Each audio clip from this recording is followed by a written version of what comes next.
Hello and welcome to Say Hi to the Future, a podcast aimed at highlighting the human side of ingenuity. My name is Ken Tenser, CEO of SpyderWorks, a leading business consultancy for mid-market organizations and entrepreneurs globally. With me today is Gitika Gorthi, founder and CEO of IgnitedThinkers, a nonprofit organization to spread space education to all by providing opportunities, knowledge, and breaking all stereotypes. Like this video if you enjoy our show and subscribe to our channel. Leave us a comment with who we should interview next. Thank you for tuning in, and I hope you enjoy the show. Gitika Gorthi, welcome to Say Hi to the Future. Hello, thank you so much for having me. It's such an honor to take part in this initiative and to be able to share my story. So thank you so much for giving me this opportunity. Well, and thank you for your time. I think it's going to be a real treat. And, we did a short introduction of you for the audience, but I think it's important to really frame who you are and the extensive background you already have. I mean, one, you're an aspiring aerospace physician. You are a freshman at Columbia University. You are a student researcher at Brown University, at Baylor College of Medicine, at the Columbia Medical School in the Center for Radiological Research, and you are a STEM student ambassador at the Heinz Family Foundation under former NASA Ames Chief Technologist, Mr. John Heinz. That is incredible because, again, I remind everybody, you are a freshman. Thank you so much. Thank you. Firstly, what is an aerospace physician? That's a great question. I get that all the time whenever I talk with teachers or mentors who are not in the aerospace industry. They're kind of like, is that a real career? So I would love to kind of dig deep a little bit into that. So, coming into high school, I had a fascinating passion for space, which I can talk a little bit about how that formed a little bit later.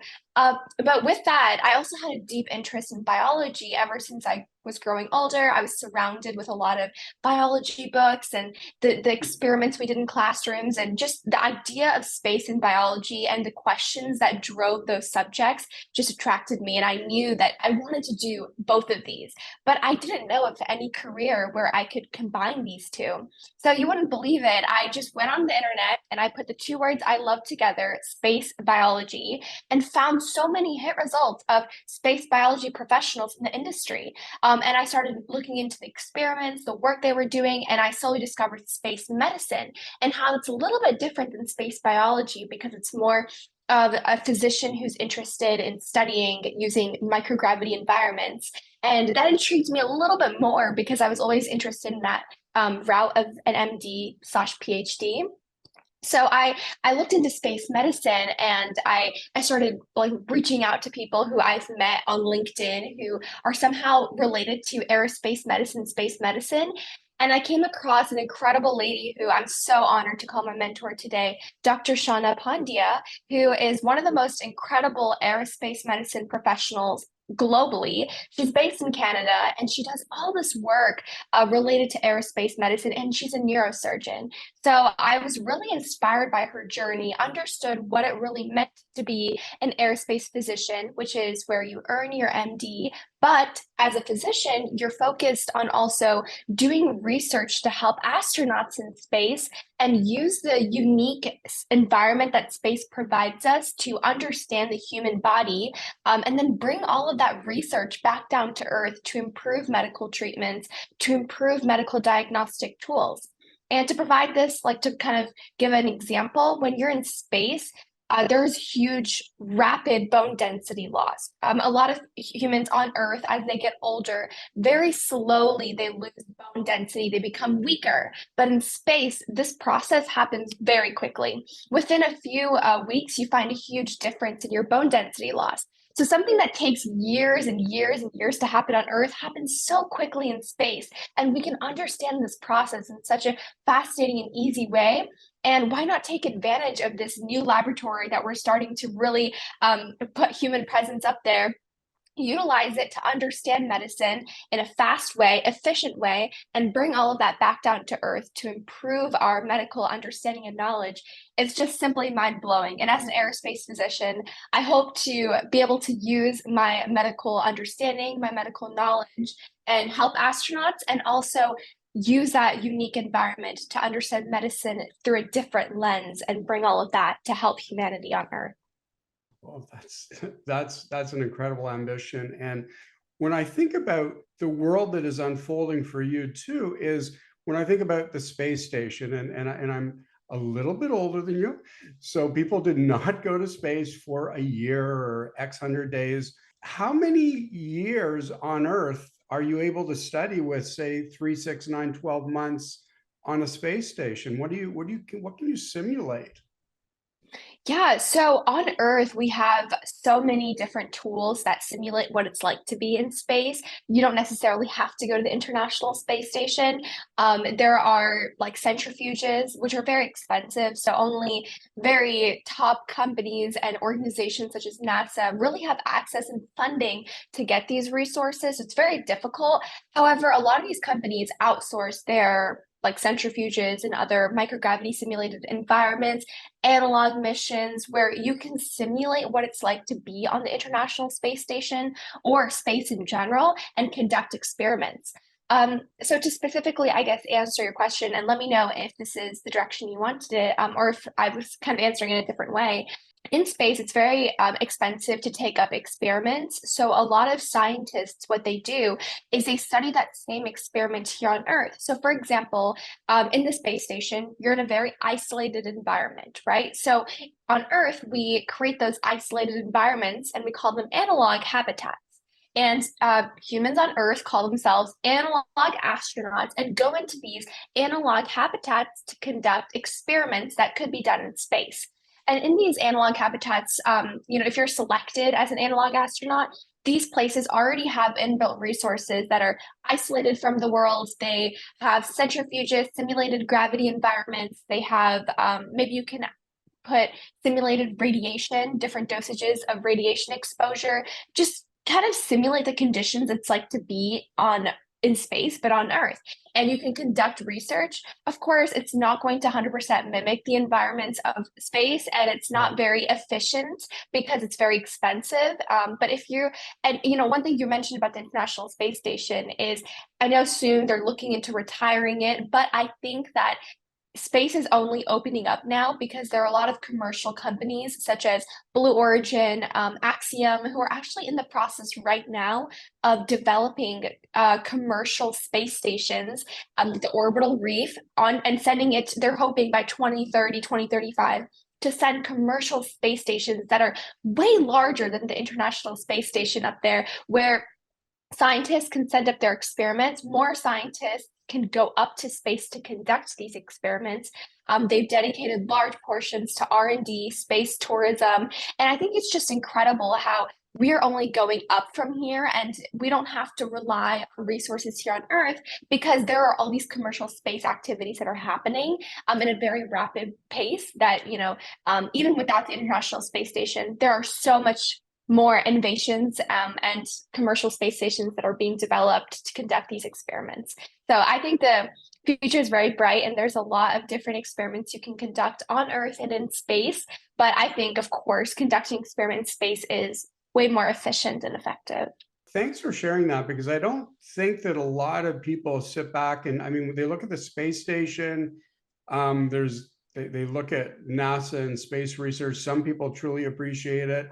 Others may say, wow, that's a lot of money. That's a lot of investment to send people into orbit. But when you start putting it in terms of understanding humanity, how we age and how we can control and bring it back to life, for me, that brings a whole different perspective to space and space research. Exactly. And something that I'll mention is like the question of why space, which I get asked all the time. Like NASA's budget is some $1 billion. It's a lot of money. It's a lot of money that they're being given, but also that's just like 1% of the military budget. So if we're looking in the long run, it's a very, very, very tiny slice of the pie that is really being sent to NASA. But the investments and the returns we're getting on what NASA and other space companies are doing is just unbelievable. I mean, from using the phones, your computers, we're talking right now, glasses, like scratch resistant glasses, solar panels, satellite communications, the GPS, all of that was off of space innovation and space technology. And of course, it may seem like, why are we spending so much money to send humans to space when we can just send robots to space, right? Why are we spending so much money? But the thing is, space provides us this incredible space, it's like a vehicle to pose challenging questions we wouldn't otherwise think of. And we need to solve those challenges, solve those questions, come up with solutions. And in that process, we gain so much knowledge. We push our limits of our understanding, and we bring that all back down to earth to help every single person. So, for example, as we're looking to send humans to Mars, I know Elon Musk has a crazy date. I think he said in the next 10, 15 years, he wants to send humans to Mars, which is a great goal. But to reach that, there are so many questions we need to answer. Like, how are we going to combat radiation? Which can then help us treat kind of better cancer treatments that we have here on Earth. So understanding radiation could translate to understanding cancer treatments, cancer therapy, right? So radiation treatments. Another one is, how are astronauts going to survive in such a long mission with little medical help? That'll kind of push us to develop artificial intelligence, medical diagnostic tools, medical devices that can help astronauts diagnose what condition they may be facing. Are they undergoing any like heart stroke? Are they undergoing some sort of disease or condition that needs immediate help? And if so, what medication do they need? Those types of tools need to be developed, and that can be brought down back to Earth to make healthcare more accessible and equitable. So that's the second point. When you're also sending humans to Mars, you need to develop suits. You need to understand the environment. You need to understand to be able to get to Mars, the engineering aspect of it. There are so many different components to it. And I think all of these questions of trying to send humans to Mars will push us and push humanity to develop those innovative solutions that'll only come back down to Earth to help all of us. So the investment we're making is going to have way more returns to help humanity. And I really wish we could spread that message, because then people would understand how powerful space is and why we need to continue investing in this rapidly growing industry. Well, yes, and again, that is a wonderful message, and I don't think that the average individual truly understands the benefits. You're talking a lot about physical medical studies. My guess is, and as we emerge from the pandemic, or as we've emerged from the pandemic, emotional resilience, being alone, being confined. I'm sure that there's a lot of learnings on that stage that we can also bring back. When you're in space, you are isolated with limited access to food. You don't have your favorite desserts. You don't have cake. You don't have water-filled, hydrated food items, because in space, you have to insert in like the water and the hydration to food before you eat it, just for like the environment and to be able to access food there. And it's not very good tasting. I've had the opportunity to talk to a few astronauts, and they've always said the food is not very good. And when you're in an environment where it might sound silly, okay, the food's not good, so what? But you're in this lonely environment without your family or friends, having a packed schedule where you're conducting experiments from Earth day and night, right?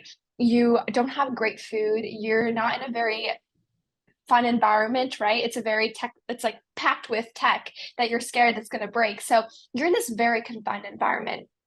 And you need to talk about conflict resolution. You need to understand human behavior. How are they going to interact with their crewmates? Actually, I was talking about NASA astronaut selection. And once they come to a certain point and they're coming down to the final few astronauts, they look for dynamics. They look for how can they be as a crewmate? Are they going to be understanding? Are they going to have conflict resolution skills? Are they going to communicate what they're feeling? Because sometimes for very highly intellectual individuals, it's super hard to communicate kind of the simpler emotions that they're facing. So that's another piece they look into, because when you're up there, you can't come back down. They spent billions of dollars to send you up there. So you have a mission to accomplish. And through that process, there have been so many companies that have formed to help create mindfulness in space. How can we help tourists who go to space become mindful? How can they experience the overview effect? How can we resolve conflict resolution in an environment without a third person mediating the conversation? Do we need an AI robot to facilitate a conversation or recognize there's an argument and help the astronauts? So there's been so many different projects, research experiences, and we've been studying this through analog missions. So a lot of missions on Earth are dedicated towards understanding human behavior, human interaction in a confined place. And so there have been a lot of experiments and a lot of studies that have been done. And after COVID, where everybody was locked into their own homes, we're starting to recognize some of the same emotions that astronauts face, except on a maybe significantly smaller scale, just because we have the opportunity to still get fresh air. We have the opportunity to get the food we like. So I think there's still a little bit of a difference, but COVID enabled us to really understand how difficult it is for astronauts. And if we want to send astronauts to Mars or other deep space exploration missions, how it's so critical to come up with strategies to help these astronauts still be focused and to make most of their mission and to resolve any conflicts that may come on board without a mediator in place. Again, fascinating input and fascinating insights for the rest of us. But let's take a step back for a second, because we talked about, or you had mentioned, where this all began for you. If I understand it right, you were 13, you were in grade 7, you went to, you had built and you went to launch your first rocket. And on the way back, you had a discussion with your dad that seemed to, look, it obviously didn't ignite your interest because, or your passion, because it was already there, but it seemed to put you on this path to where you are now. So tell us a little bit about that, again, that first interest and how your dad helped to shape or put you on these rails, if you will. Yeah, of course. So growing up, I was, again, really fascinated with space, watched Star Wars, Star Trek. I went to the Air and Space Museum that's in Washington, D.C., because I live near here. I just was fascinated with questions like, how come everything I dropped falls down? What is gravity? Like, I can't see gravity. Why does the moon change shapes every day, or change shapes, like seemingly so?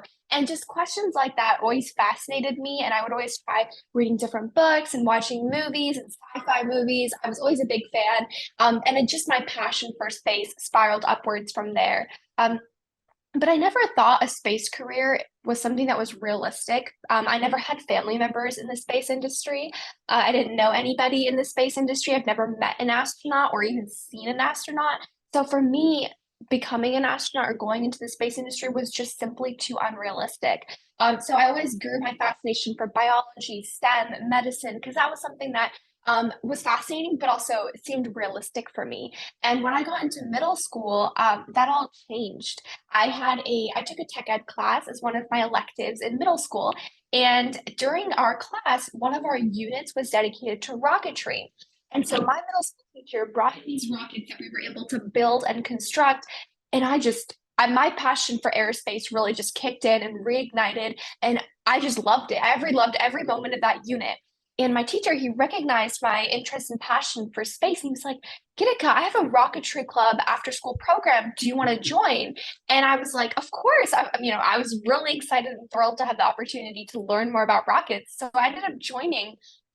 And every single day I would spend in his tech ed classroom. I mean, I look back and I'm like, I don't know how he as a teacher spent his time every day for me to build rockets, but I spent every day after school building rockets, weekly flying them at the back of my school. And I got my Trek Mercury and Gemini pins and started working on my high powered rocketry license. And this was like so exciting for me. And I knew that it taught me so many skills, like from CADing to design to using the engineering process.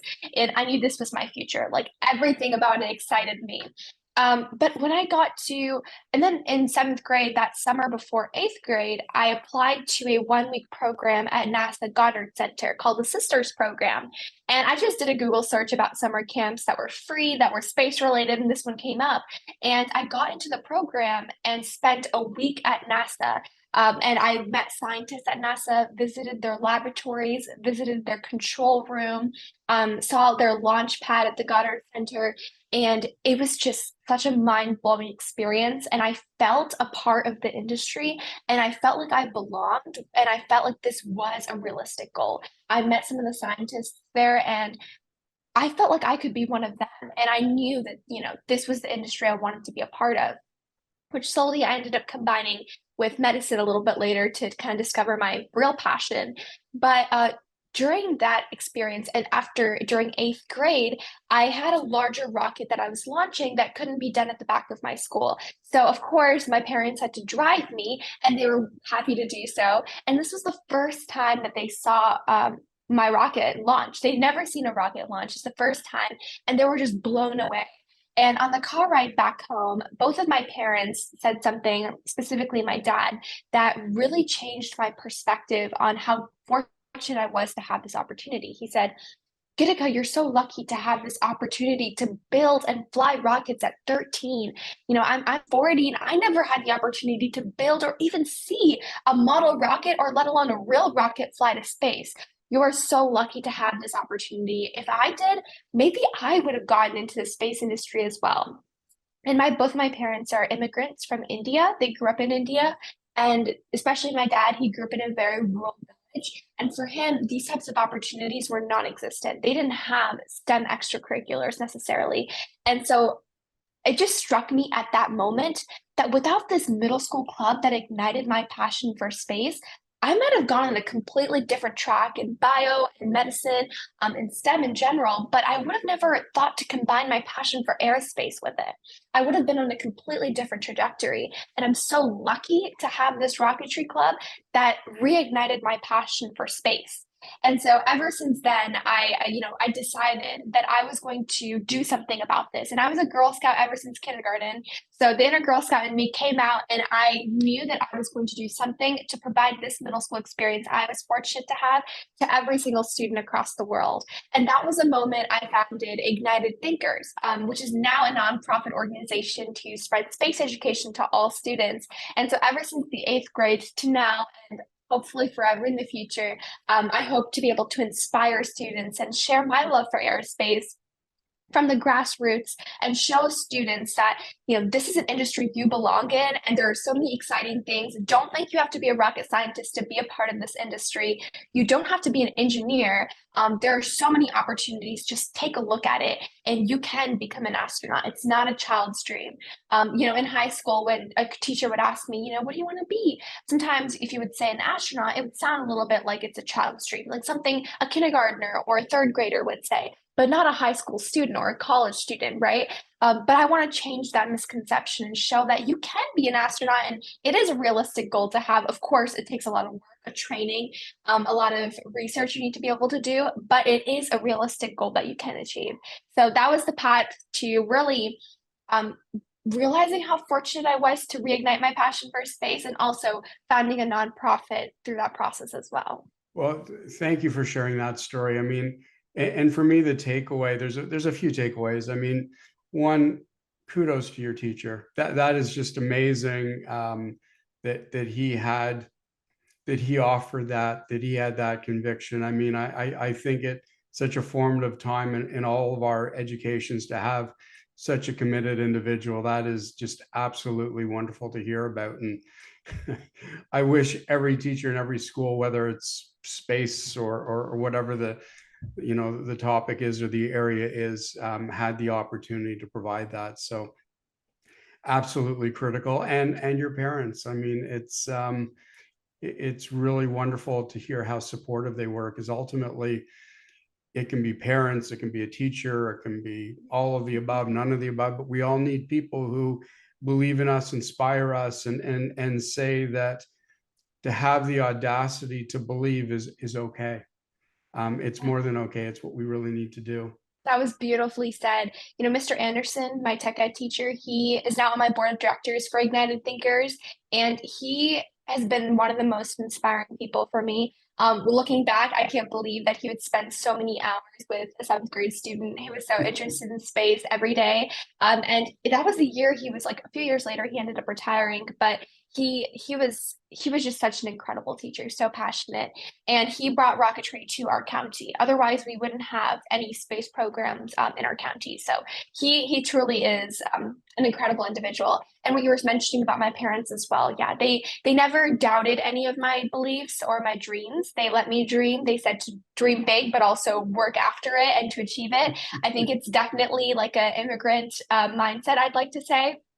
I think, just coming to America and having this opportunity to just achieve what you want and to know that anything is possible. And now knowing that really it doesn't just have to do with America, but really just in general across the world. If you have a belief, you can dream big, and you also have to remember to work for it and to give it your best, because it will work out one day. And so that's the mindset that they always have taught me and grown me up with. And I'm always very grateful for that. I love that. Dream big and work for it. That's sage advice for anybody at any point in our careers. So, but one other question: Space Scouts. What is a Space Scout? Right, a Space Scout. Yes, a Space Scout is an initiative we started at IgnitedThinkers, really just to build a community of scouts and to build a community of young students, professionals who are interested in space. We hope to be able to bring all of these individuals who want to learn more about space or in the space industry, or just are enthusiastic to learning about this. What is, aerospace, to come in to join Space Scouts. We send monthly newsletters that we're starting this year to students and to everyone who signs up as a Space Scout. And we hope to be able to soon, once we build a large enough community, to transfer into an app where professionals can connect with students, students can connect with professionals and learn about the aerospace industry. For me, the biggest thing that enabled me to take off this idea I have with IgnitedThinkers and to make it a reality, to take my career goal that I had and to make it a reality, was the mentors, were the people that I've been able to connect with on LinkedIn. LinkedIn has been a transformational platform for me. And I think networking and having mentorship are the most two critical things in my experience. And so I would like to be able to do that, but just for the aerospace industry. And so we hope our long-term vision with Space Scouts is to develop an app where professionals, industry leaders can connect with students and vice versa, learn from each other, grow from each other, have newsletters where they can learn about opportunities in the space industry, internship opportunities, job openings. We have an interview series as well called the Space Champion Interview Series, where we interview diverse space champions in the industry, starting from NASA government officials to engineers, scientists, space artists, space policy professionals, space business, economists who are interested in space startups, space finance. From all sort of these different topics together, we interview them, and we hope to be able to provide these resources, these connections, these videos, all in one app called Space Scouts, and just develop a community of space lovers and grow a community who is just interested in giving and learning from each other. Because at the end of the day, one thing that I love about the space industry is how we are all achieving our childhood dream. I feel like a lot of students and kids they love space growing up, but slowly that kind of disappears as they grow older and older because of other circumstances in life. But most individuals that I've always talked to who are in the space industry now, growing up, that was their dream, to be a part of space. And so they want to pay it forward. They want to give it back. They want to explore. And so I hope to bring all that spirit into Space Scouts and connect all of these space lovers internationally together. I love that. I love to pay it forward. I love what you're doing. It's been a delight speaking with you. And as our time comes to a close today on Say Hi to the Future, just one last question for you. Is your ultimate goal to be in space, to travel to space? Is that it? How do you see your career unfolding in aerospace medicine? Yeah, it's definitely not my ultimate goal, I would say. I never like to think of what an ultimate goal could be. That's definitely a lesson I learned from my parents. But a part of my journey is definitely I would love to become an astronaut and to be able to conduct research in medicine and space. Potentially go to Mars, be a doctor on Mars. That would be the ultimate dream, come true, of course. I think it would be something that I work towards. I want to first finish undergraduate, go into medical school, go into specialize in a subject that I'm interested in, and get an aerospace medicine residency as well. Work in the space industry, go to space, go to Mars. And then after that, of course, if I have the opportunity to come back down here and do what I love, it's always to make healthcare again more accessible. So I hope to be able to start a company or to start an initiative where we can bring a device or some sort of understanding that I've gained through space research back down to Earth to create some sort of mark and to to work towards making healthcare more accessible. And one dream of mine has always been to work for the UN and their healthcare initiatives. I've always been fascinated with traveling to different places and to be able to go to rural countries. And it's almost like Doctors Without Borders, but I'd love to be able to go to these different nations and visit the different cultures, but also be able to provide free treatment. I think that's always been kind of something at one point in my life I wanted to do. So there's so many things I want to achieve. I definitely don't know where my journey will take me. I think there's so many different paths and avenues you could go.